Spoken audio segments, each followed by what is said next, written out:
So here we are at the Frederick Nethasol Reserve.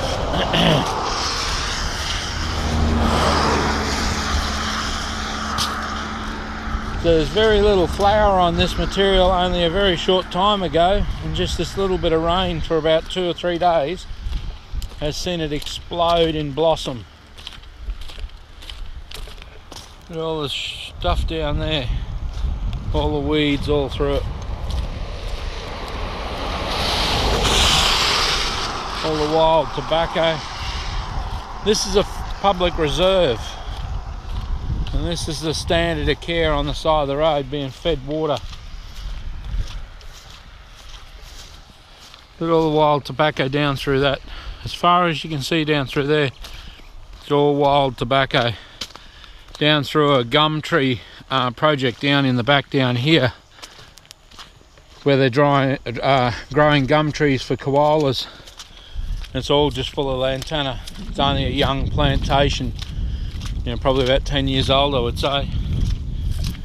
You look at all of the blossom and all the bloom here. It's going to turn to seed soon.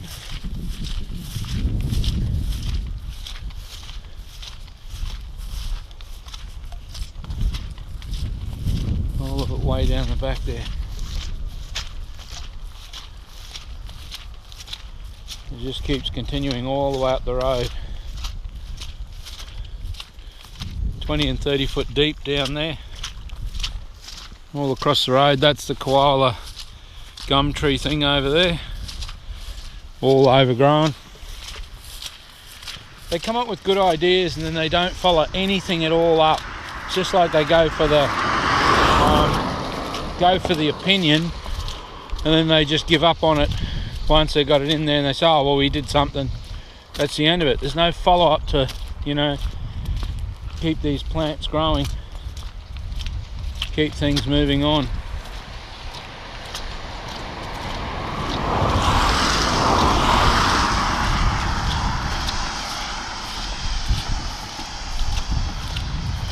So you can see how much this material falls off this bank, and this bank's about 40 feet high from the ground below it.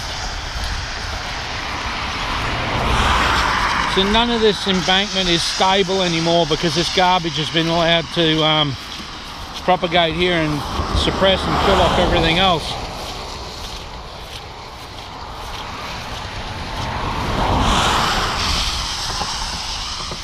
So many reds and all sorts of colours in there.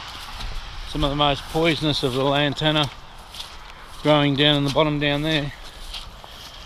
You just see it as far as you can see down through the watercourse, all pumping out seeds all downstream.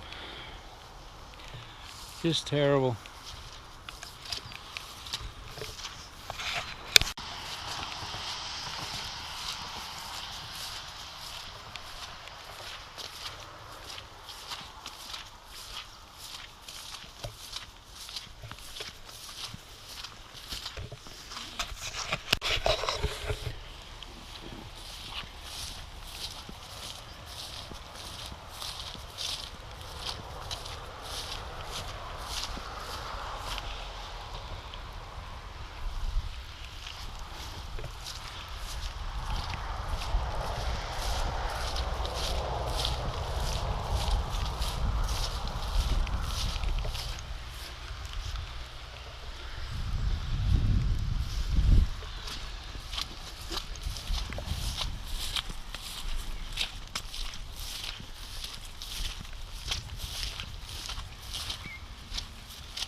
So, you know, at different times they come through and they do a bit of spraying, like all that stuff up the trees, all this stuff here has been sprayed and hammered at some time, and then that's left like that. But, you know, the rest of the stuff is growing that quickly that they just don't do anything for it. They don't bother with it. So you end up with massive areas, and they clear it like this. This is what the council does. And it just comes back. They just knocked the head off it and trimmed it up, which makes it grow even more robustly as it comes back through.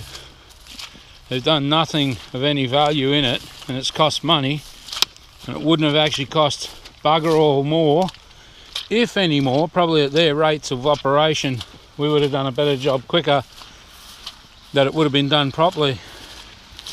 So look at the way they butcher this place. Like, you couldn't walk through there. The lumps and bumps are that bad. There's just no operational skill of this. Look at that shit. Like, how does water ever flow through an area? This is a finished product that these people have turned out here.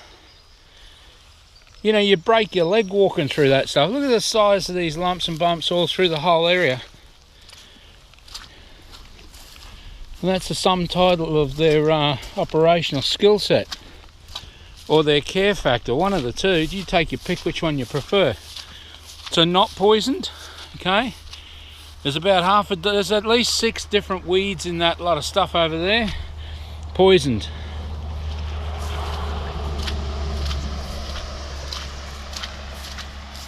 Jesus. And in a watercourse too. Terrible. But all you can do is keep the pressure up on them and keep trying to get something done. But you can't have plants like this seeding into watercourses when floods come along and wash it downstream.